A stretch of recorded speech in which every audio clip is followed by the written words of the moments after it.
आपणासाठी उडदाची डाळ 1 वाटी भिजू घालायची अर्धा घंटा आणि भिजून झाल्याच्या नंतर ती उपसायची अर्धा घंट्याच्या नंतर.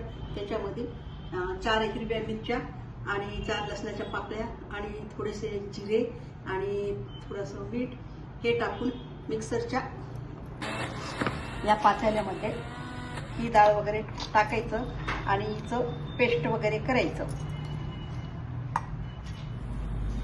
तेल गरम झालं की एक स्टीलची चाळणी घ्यायची आणि त्याला त्याच्यावर हे पीठ वगैरे केलेलं आपण पेस्ट टाकायचं आणि चाळणीवर टाकायचं आणि त्याला एक छिद्र पाडायचं आणि तेलामध्ये टाकायचं.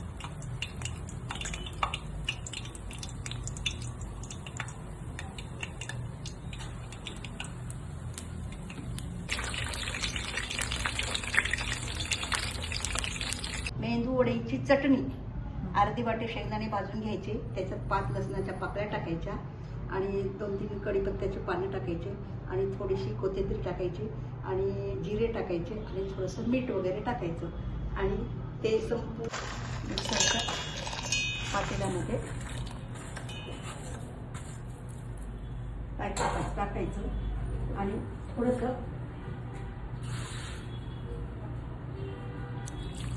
पाणी टाकून गॅस पेटवायचा आणि एक आपलं पॅन ठेवायचं आणि त्याच्यामध्ये एक माप तेल वगैरे टाकायचं. तेल टाकल्याच्यानंतर त्याच्यामध्ये थोडेसे जिरे टाकायचे, थोडीशी मोहरी टाकायची आणि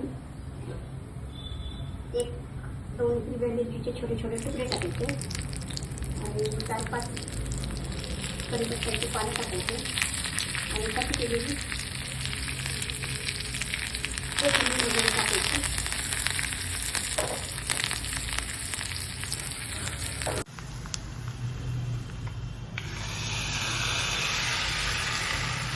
एकदम भारी छान झालेली आहे ती मेंदू वडे.